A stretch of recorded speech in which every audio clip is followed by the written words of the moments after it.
Rated T for Teen. All forces, advance!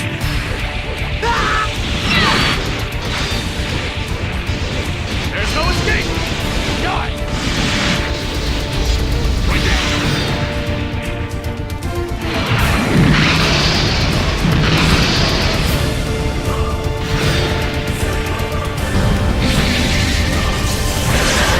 Anyone who tangles with me will regret it.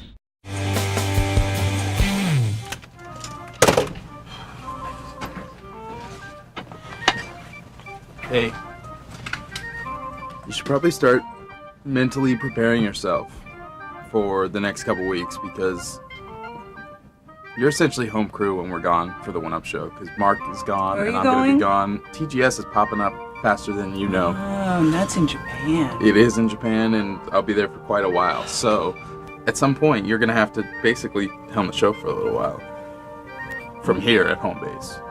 I mean, as far as like making sure that Mothership 1UP show doesn't sink into the bottom of the ocean.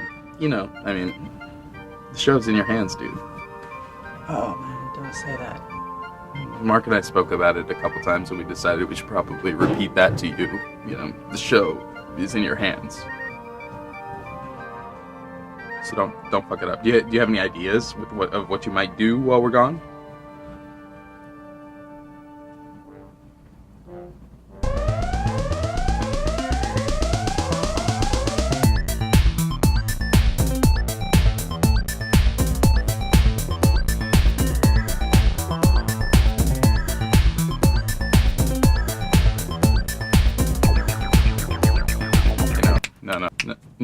No mini fashion shows. We gotta, let's keep it video game related. Well, if it's in my hands, I mean... Yeah, it's in your hands. Don't screw it up.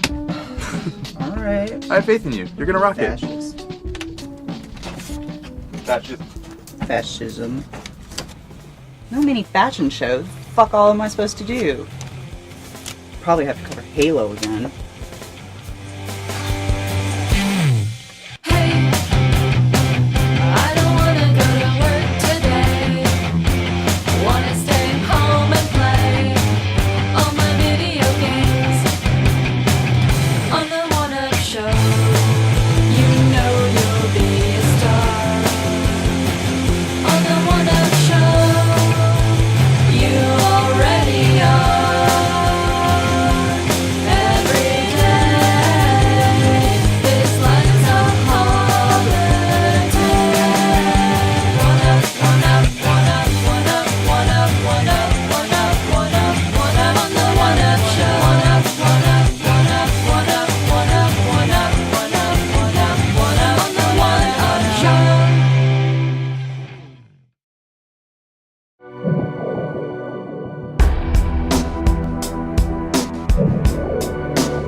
Silent Hill 5, I think the big thing is that we were worried because American white boys were taking over the franchise. There's a lot of reasons to be worried. Konami's handed this to a U.S. developer, and traditionally, when that happens with a franchise, it usually goes south. But Right. I think in this instance, after seeing the game, I think it's in good hands because, if anything, Silent Hill 4 was kind of a departure. It really wasn't like the old games in a lot of ways. But Silent Hill 5, the guys in the collective, they're trying to bring it back to more like SH2, which is everybody's favorite game. A lot of the stuff is very evocative of that, and they're kind of playing it safe. It's all the same themes, same visual motifs.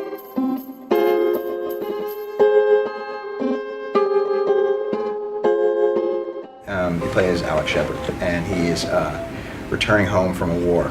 Your younger brother, is missing, and your mission as Alex is to try to save your brother. This is obviously a sought-after project. A lot of teams wanted to get it. How exactly did you land this gig? Really, we attacked it like we've never attacked a presentation before in our life. Our first goal was just to give us the setting and the character, and Richard, our creative director, provided that. He sort of came up with the concept.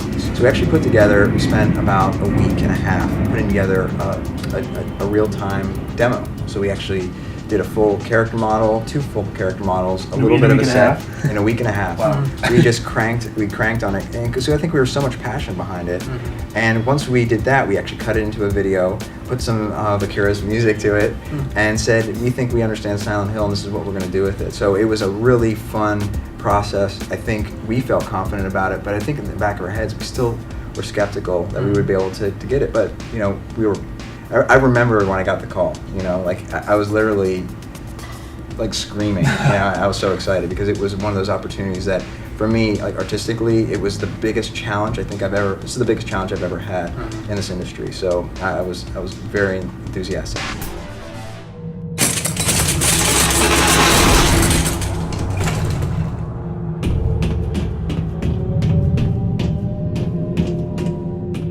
It comes from reverence and love. I mean, we love Silent Hill as much as the fans do because we are fans. A lot of things we saw seemed a little cliched, like, you know, little kid leaving crayon drawings and you're the nurses and you're strapped to a gurney, but in a way that's what people want from Silent Hill. And I think if they'd gone in some other direction and tried to do something really weird, the fans would have been really angry. Our whole technology that we base this game on is all internal. So we were able to handcraft it and really deliver on some tools that allow us to dynamically change surfaces in a very in a very interesting way with almost feels like the one surface is eating away at another. And we were able to get simulations like the illusion of peeling paint coming off the wall, and all this is happening in real time around you. You are descending into hell, you know, and it should feel that way to the player.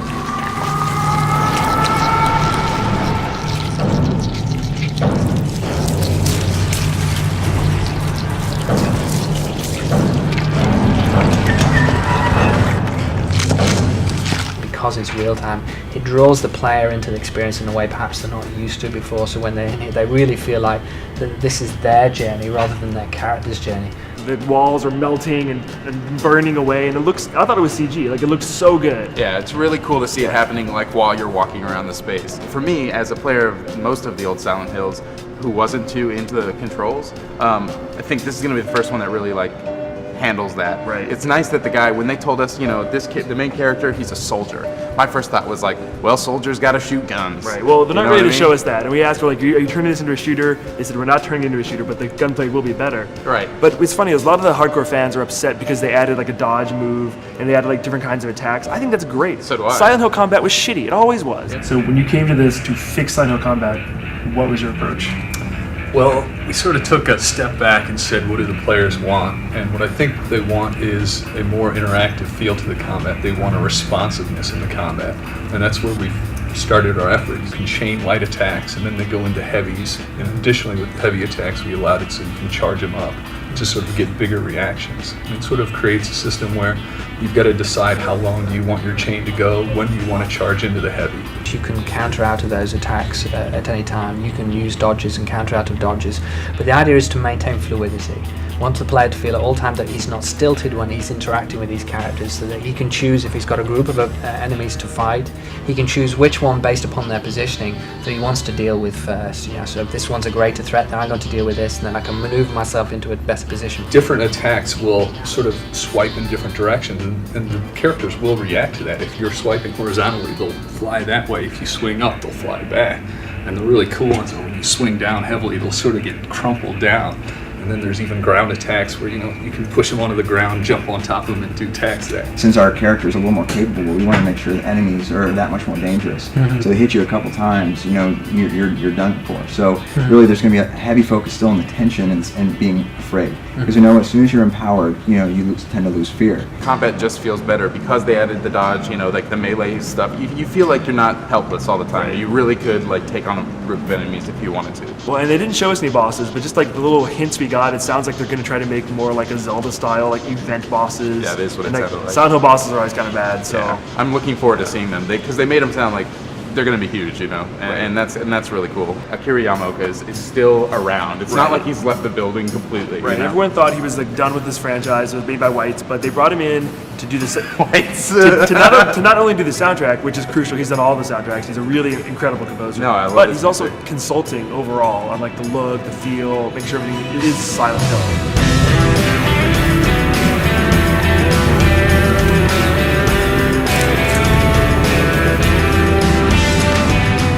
think the emotional center of Silent Hill and the games that we love comes from sound, you know, and Akira obviously is that person, because we could put whatever wrapper we wanted on it, but if it didn't have that soul, I think the fans would recognize that.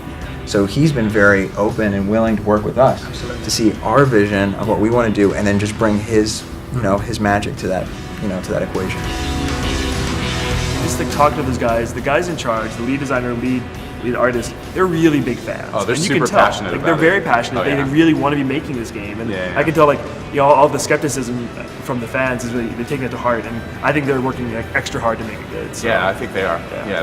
They want to change people's minds for sure. yeah, and like, you know, it's a long ways off still, and they're going up against RE5, but I'm hopeful. I think it'll be good. Yeah, I think where RE5 is more of a action game, Right. this is going to come off as genuinely like freaked out and scary. Yeah, you know? it's Looking all- forward it's all to it. good. Yeah, it's going to be I'm good. looking forward to being scared.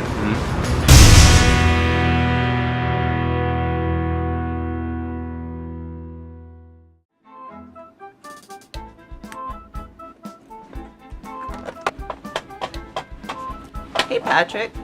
Hey. So, I was taking a look at things, and it turns out that, like, you and me were pretty much going to be the only people in the office during TGS, and I could use some help with the show. You got any ideas? Ryan already overruled mini fashion show, but if you had any like ideas for the show that you've been kicking around or like stewing on. There was one.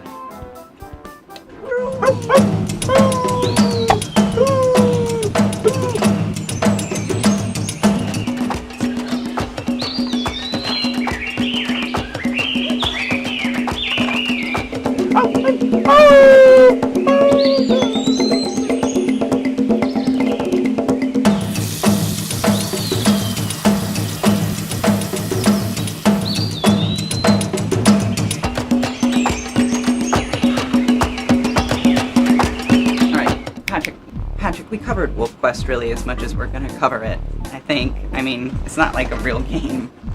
So that's it, okay.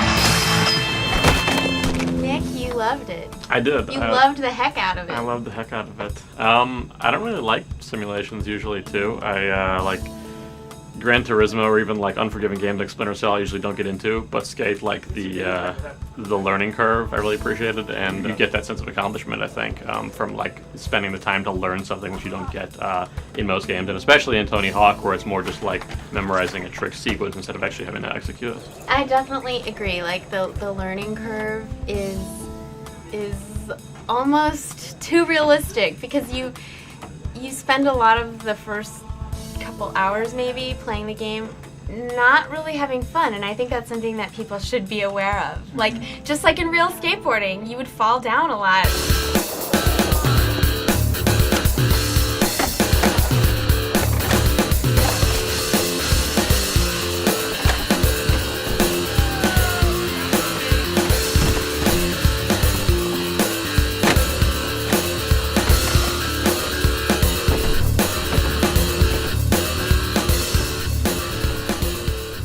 I know in the beginning I was getting used to the controls and I was just like, fuck, this game is really fucking hard. Like it's impossible, you know? But after a while you start to get better at it and better at it.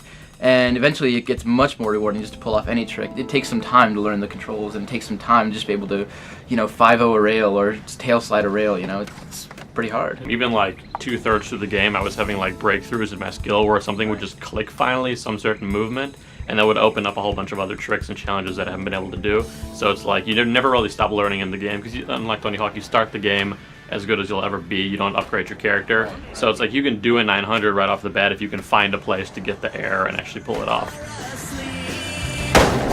Yo, that was watery, dude. Dude, check out your bionic right now. That drop was huge. Get set. I'm not one to share my movies online or care about that. I've never created a custom level in Tony Hawk or done any of that kind of like do your own thing. But the video editing and the photo editing somehow, like, it got me. It was because you look good even if you didn't do your trick sequence in the perfect order or you didn't think you executed it just right. And the videos, you know, I found myself replaying them and watching them and be like, oh, I'm not, like, I'm good or whatever. Unfortunately, one thing I do have a huge problem with in the game is the create a skater. I mean, it must be something technological, but like with Tiger Woods, another EA game, I don't see why they could, which has very realistic create a player, why they don't allow you to make a skater that really looks like you. Right. And they don't even have any girls, you know, which I was really disappointed by because I was like, oh, okay, even just give me a really ugly girl with a mannish form. It's like an Oblivion girl. Yeah. You know what? I have to say, like, when I got into creating the skater, going back to Project 8, like the old Tony Hawk, you know, that came out before this, Create a Skater was so limited. Like, there were like 3 faces, there were like 4 skin colors, there was like, all you could do is choose like big nose, small nose, like big mouth, small mouth, you know, things like that, like really, really simple.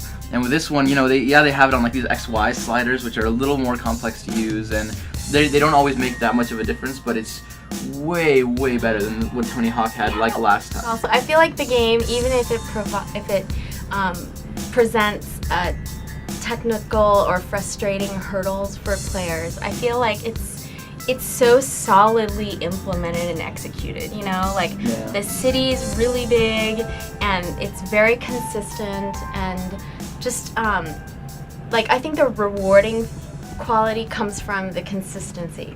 Like at the same time, the city, like one of the main complaints I had about the game, you couldn't hop off your skateboard at any point, because what gets really frustrating is, you know, you have these awesome spots that, you know, you own, or these awesome rails which you go down, and sometimes, a lot of times actually, you mess up, you know, and then you'll end up at the bottom, and in order to get back up, instead of just being able to like hop off your board, run up the stairs again and try it over, you have to actually like loop around a garage or go up like a special ramp they have designated for you to, you know, get up to the spot. And I was really like frustrated because, you know, a lot of times you're trying these tricks like 30 times in order to get just the right thing you're trying to do, you know. Right. And every time it takes like 30 more seconds just having to skate all the way around and come back. You hold the left bumper, you can set a session marker anywhere you want, as long as you're not like as long as you're not nearby a challenge but haven't accepted the challenge.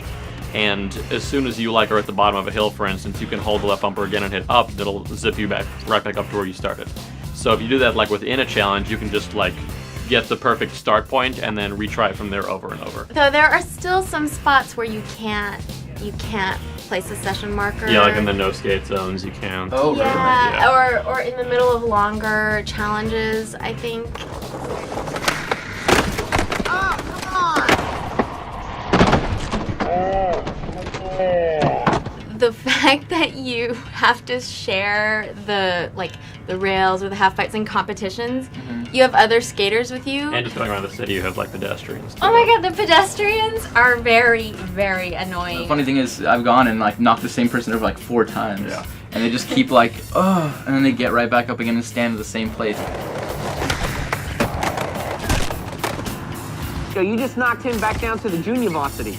The crucial thing about this game to remember is that, unlike Tony Hawk, where you can sort of start in and once you get accustomed to the system, you're doing special tricks and you're really doing like crazy, silly stuff that's rewarding even if you're not a great player. This game doesn't get rewarding until you're at least a solid or a good player. Yeah. But then once you achieve that level, there's a lot to it, and I hope that people can get past the initial learning curve and like, get into it. Yeah, it's much different. It's like comparing Burnout to Gran Turismo. It's like, you know, Tony Hawk's always going to be more just pure fun, but it's like the enjoyment and gratification you get out of skate, of like learning and feeling like you're skating, is much different, and I think worth checking out. When I was talking to Shane, he was going, is this game any good? I go, well, it's like if Tony Hawk is the Soul Calibur or this, you know, the Tekken of fighting games, you know, it's good and it's fun, and with a few button presses you can do this flashy trick, right? But Skate is really like the Virtua Fighter, you know, like it seems it's really simple at first, but once you start to get into it, it gets very deep. You know, like you said, you reach plateaus, and then you'll get even a deeper level. You know, you'll unlock another level of tricks that you never knew were there. and it really takes like lots and lots of time to master. Right. So it's really, really worth the effort in the end.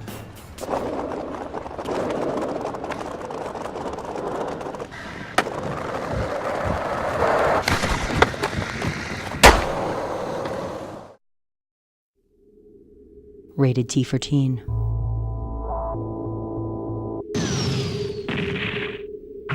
We've got them right where we want them.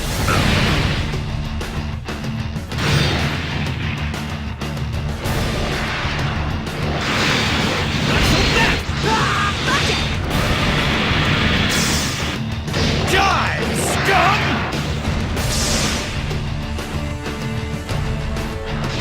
Burning slash!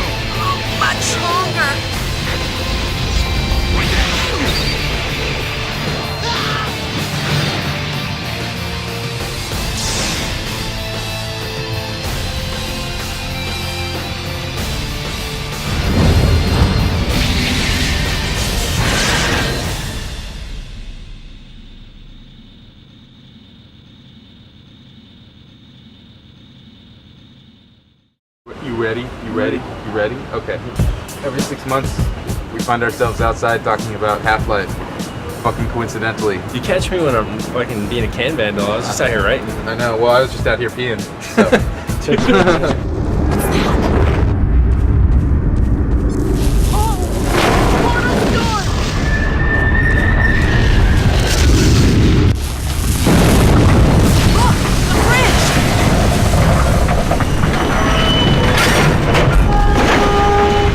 The thing that we always talk about is how no one fucking ever pays attention to that shit, and like it's completely off everyone's radar except for those of us who know that Half-Life rocks, and you know then of course we care. But I have lots of console gaming friends that just won't even touch it. Gordon? Oh, Gordon, thank God you're okay. Hold on a sec. I'll get you out of there. As soon as we started playing it, you know, as soon as I put the controller in hand, we played the 360 version, it was like Half-Life's back, you know, and you immediately get that vibe. In the same way that, like, I guess that people feel for Halo, you know, it's like it's an event.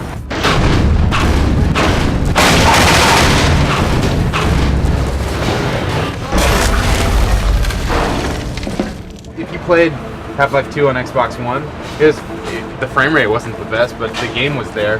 So now, like, you're getting the best looking version of Half-Life 2 ever. Episode 1, which is sick, and Episode 2, which from what we played is probably going to end up being better than Episode 1.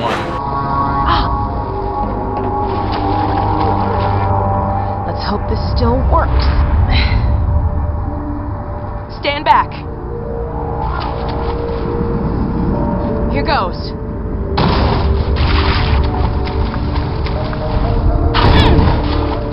Wow. I forgot what a kick this thing has. It's longer, it's all new stuff, all new content, you know, it's got... I like the way that they handle their vehicle segments, except for this time it's like really... I mean, it's not, you know, wide open. You know, it's like a cliche associated with video games anyway, but at least you have the range in the level design to go this way and that. Should have known it wouldn't be as easy as just driving down the road. Looks like we'll have to take a detour.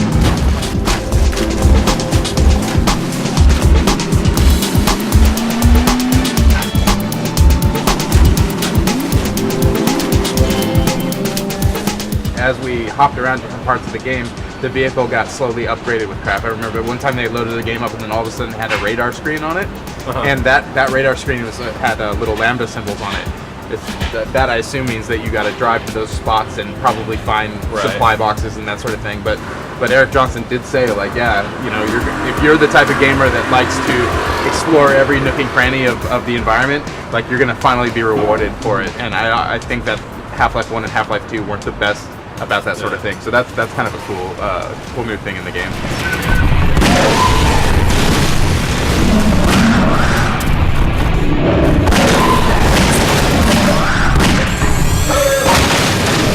So they bring in the new hunter enemies, it's like a miniature strider, and they might rush you when you're inside of a building. In the part where you're at, you're with Alex, she's blind firing around corners, and they've added a whole lot to the way that she acts and stuff. But then you run outside, and then you're playing squirrel around buildings with them, and they actually they'll flank on either side so that you end up getting stuck between two of them, and then you run back inside and they'll break down boards to get in. All that is really fun.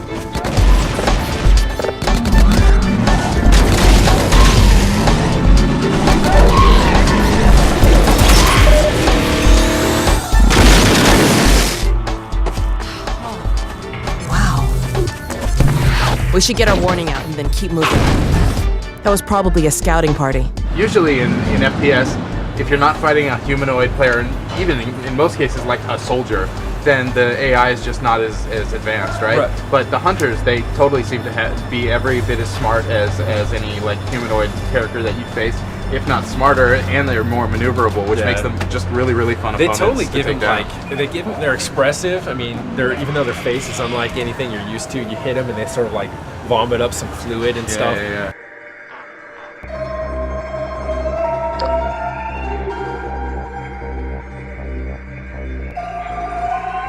When you played Half-Life 2, you thought about like, what is the antlion colonies like? What is their ecosystem like?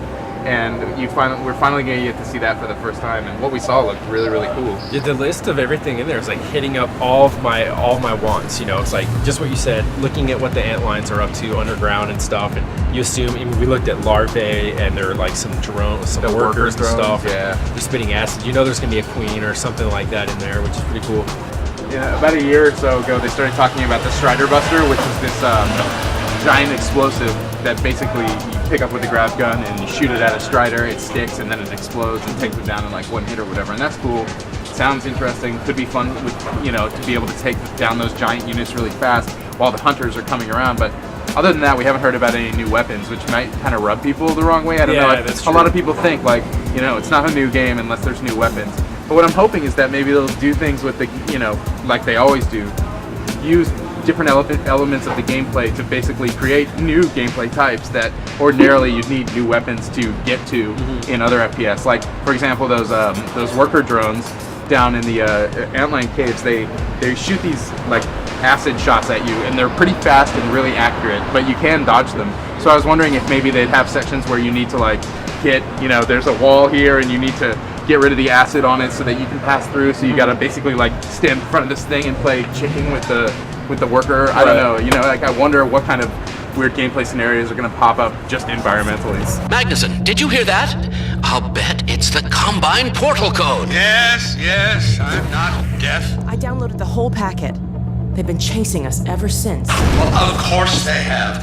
You see, Kleiner, it's the linchpin of all of their plans. Well, I can see that. I never Somewhere in that sequence, they would have had to establish a connection with the far side.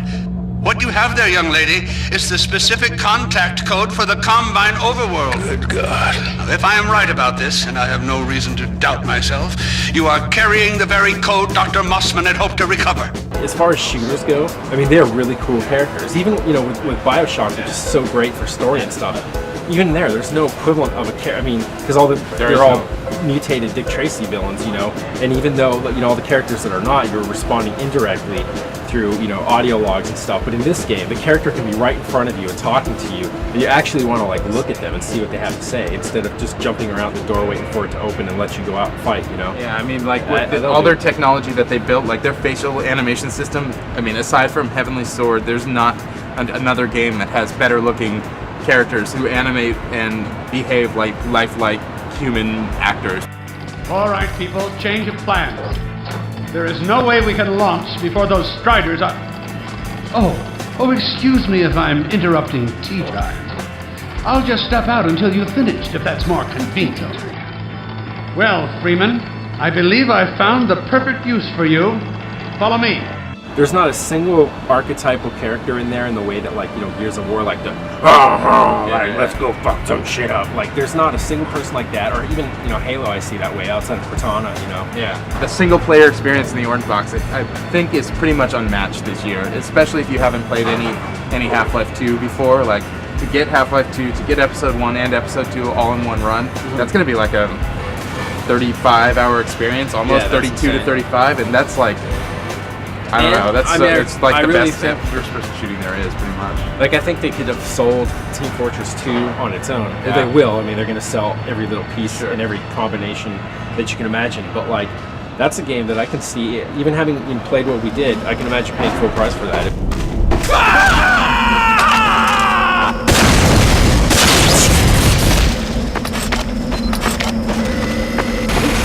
Attention.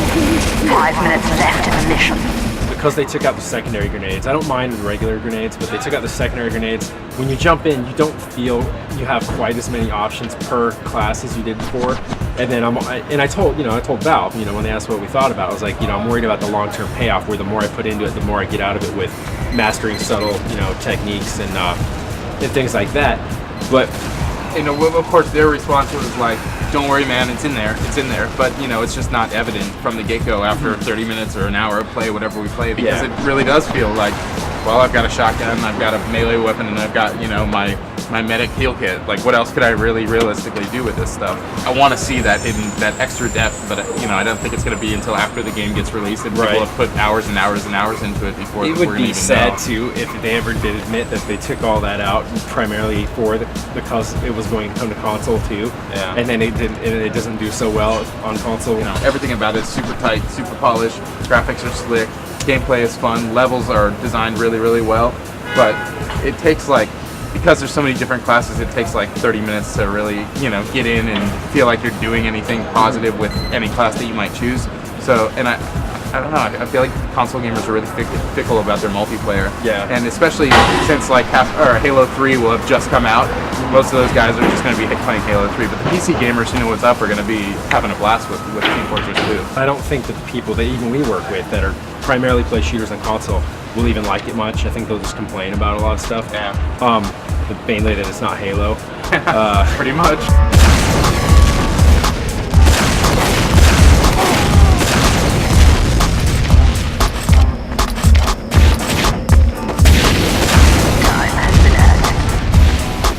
What's going to be really rewarding for people that do play it is that the team level nuance is absolutely there. Yeah. And any team that's working well together across a wide range of classes and that has a plan for both offense and defense, they're really going to be rewarded. For the more you put into it, in that sense, they will get more out of it.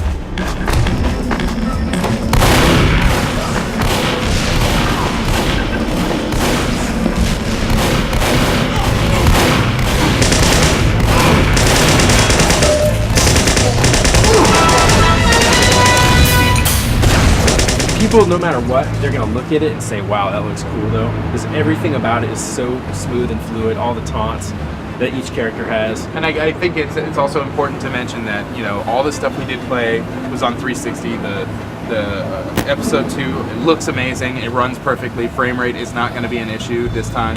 Anyone who was holding off playing these titles because they thought they were getting a less than perfect experience or something, well, it's pretty fucking amazing looking now. Like, there's no excuse. Team Fortress 2 runs well, Episode 2 runs well, best version of Half-Life 2 running with HDR. You've never even seen the game look this good before. New models, like the Vortigaunt's updated, Alex is updated. I mean, I'm ready to hop in again, and I still maintain that that is the best gaming value that's coming out this year. For $59, you just can't beat all the stuff that's coming in the package.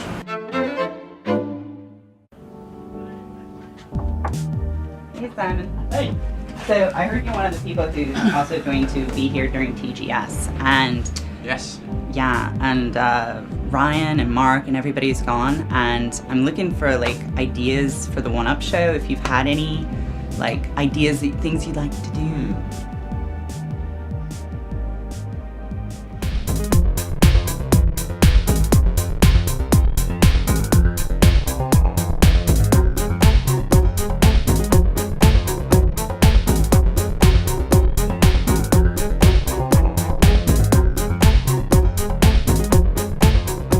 Yeah, Ryan already vetoed the idea of a mini fashion show. Oh, are you kidding? Yeah, he's a fascist. But It's yeah, a great idea, it's creative, it's animals. Everybody loves people animals. love them, and people love Minnie. She's so natural. We can't do that. No, he already said no. So yeah. That's all I got. Sorry.